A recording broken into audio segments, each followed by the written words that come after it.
अऊज़ु बिल्लाहि मिनश शैतानिर रजीम बिस्मिल्लाहिर्रहमानिर रहीम। सूरह अल बकरा की आयत नंबर 122 को हम देखेंगे। या बनी, ए बनी या ए बेटों, इसराइला इसराइल के, ए बनी इसराइल, उज़कुरू याद करो, निअमती मेरी नेमत को, अल्लती जो, अनअमतु अता की मैंने, अलैकुम तुम पर या तुम्हें, वा और, अन्नी यकीनन मैंने, फضलतुकुम फजीलत दी मैंने तुम्हें, अला ऊपर, अल आलमीना तमाम जहानों के। ए बनी इसराइल याद करो मेरी उस नेमत को जो मैंने तुम्हें अता की थी, और यकीनन मैंने तुम्हें तमाम जहानों के ऊपर फजीलत दी थी। ग्रामर से देखते हैं इसको। या हरफे निदा, जब हम किसी को पुकारते हैं तो हम उसके लिए कुछ हरूफ इस्तेमाल करते हैं, और अरबी में सबसे ज्यादा या हरफे निदा के तौर पर इस्तेमाल होता है।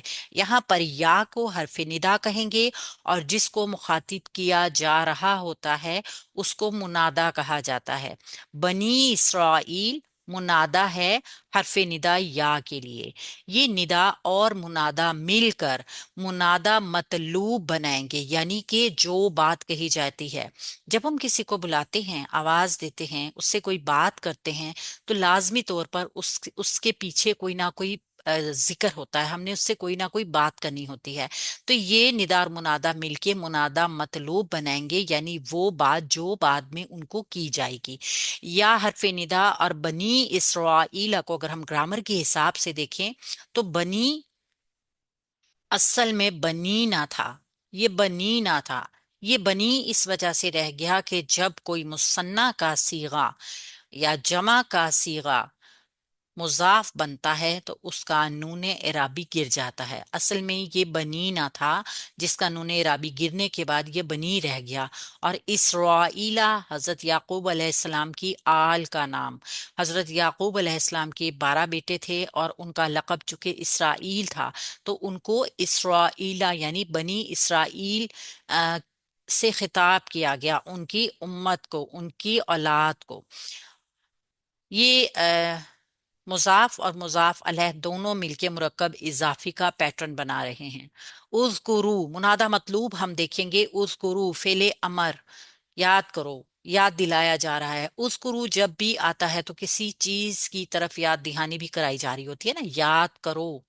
फेल है, अमर का हुक्म दिया जा रहा है, और जमा है, मुजक्कर है, हाजिर है, क्योंकि फेले अमर मुजारे के हाजिर की सीगों से बनता है। इस वजह से इसके तमाम तर सीगे इसमें अलामत मुजारे मौजूद हो या ना हो, ये फेले अमर होगा और बना होगा हाजिर के सीगों से, फेल मुजारे के। ताल काफ रा इसका रूट वर्ड है, और वाव अलिफ हमें बता रहा है कि ये जमा के लिए है, जमा मुजक्कर हाजिर। नेमती मेरी नेमत को, यहाँ पे ये जो जबर है या के ऊपर, ये असल में हमजा वसली की हरकत है, इसकी अपनी हरकत नहीं है। नेमती यहाँ पे याय मुतकल्लिम जो है वो मुजाफ अलैह बन रहा है, और नेमत जो है एक मुजाफ बन रहा है, तो मुजाफ प्लस मुजाफ अलैह मुरक्कब इजाफी का पैटर्न बना रहा है। मेरी नेमत, ठीक है, मेरी नेमत को। नून आइन मीम इसका रूट वर्ड है। अल्लती जो, इसम मौसूल, मोन्नस का इशारा, मोन्नस की जमीर इस्तेमाल हुई है यहाँ पे। इसम मौसूल जो कि मबनी होते हैं और ये मोन्नस के लिए आ रहा है, इसका मतलब है नेमत जिसका जिक्र किया जा रहा है, अरब उसको मोन्नस बुलाता है। अल्लती जो, अनअमतु मैंने अता की या मैंने इनाम की। नून आइन मीम इसका भी रूट वर्ड है, और ता के ऊपर पेश हमें बता रही है कि ये वाहिद मुतकल्लिम का सीगा है। फेल है माजी का, वाहिद है मुतकल्लिम है। यहाँ पे जमा बाई मिस्टेक लिखा गया है, ठीक है। अनअमतु अता की मैंने, अलैकुम तुम्हें या तुम पर। अला हरफे जर है और कुम इसके साथ जमीर जुड़कर आई है, अलैकुम। अला हरफे जर की जमीर के ऊपर अगर आप देखेंगे तो अला के ऊपर खड़ा जबर होता है, लेकिन जब ये किसी जमीर के साथ अटैच होता है तो वो खड़ा जबर सीधी जबर में चेंज हो जाता है, अलैकुम। और आप अगर इसको पढ़ेंगे तो ये लीन के वजन पे आएगा। जो लोग तजवीज जानते हैं वो इसको अच्छी तरीके से समझ सकते हैं कि लीन जो होता है वो या से पहले जबर واو سے پہلے زبر لین حروف ہوتے ہیں اور ان کو اس طریقے سے پڑھا جاتا ہے لیکم، علیکم، تم پر، مرکب جاری، اور واو حرف عطف ہے، انی یقیناً میں نے، انا حرف ناصبہ ہے، مشبہ بالفعل ہے، اور یائی متکلم کی ضمیر جو اس کے ساتھ جڑ کے آ رہی ہے وہ اس کا اسم ہے، اسم انا۔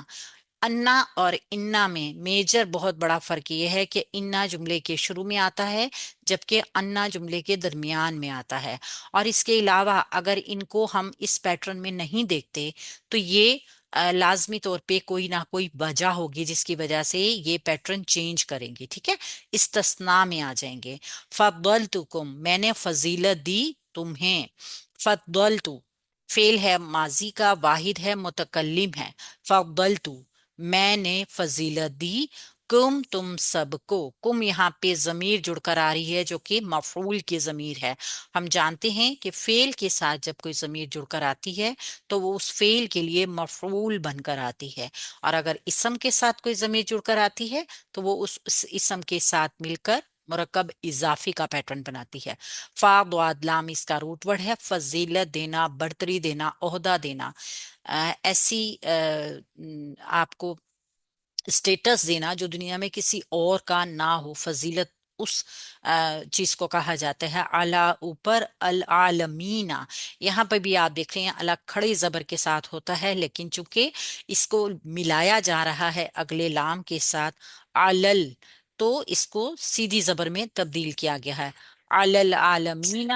اعلی حروف جر ہے اور عالمینہ مجرور ہو گیا اس کی وجہ سے، تمام جہانوں پر، ال سے پتہ چل رہا ہے معرفہ ہے، آئین لام میم اس کا روٹ ورڈ ہے، اور یا نون جمع کی علامت ہے۔ یا نون جب جملے کے آخر میں ہوگا تو اس کا مطلب یہ ہے کہ وہ لوگ کام کرنے والے نہیں ہیں بلکہ ان کے اوپر کام ہو رہا ہوتا ہے، ٹھیک ہے، یا پھر وہ حالت جر میں ہوتے ہیں یعنی اضافی حالت میں، جبکہ واو نون اگر کسی جملے کے آخر میں ہو جیسے یہاں پہ الخاسرون میں آپ دیکھ رہے ہیں تو وہ حالت رفع میں ہوتا ہے، یعنی اونچے سٹیٹس پہ ہوتا ہے، جو کہ اس کی حالت وہ جو بلند حالت ہوتی ہے جس میں وہ فاعل یا نائب الفاعل یا مبتدا یا جو بھی سٹیٹس کوئی اسم حالت رفع میں لے سکتا ہے وہ اس سچویشن میں ہوتا ہے، جبکہ یا نون میں وہ حالت رفع کے سٹیٹس سے ہٹ کے حالت نصب یا جر میں ہوتا ہے۔ انشاءاللہ تعالیٰ ان چیزوں کو آگے اپنی کلاسز میں مزید ایکسپلین کریں گے۔ اللہ تعالیٰ ہم سب کے لیے بہت ساری آسانیاں کی کرے۔ سبحانک اللہم و بحمدک، نشہد ان لا الہ الا انت، نستغفرک و نتوب الیک۔ السلام علیکم ورحمۃ اللہ وبرکاتہ۔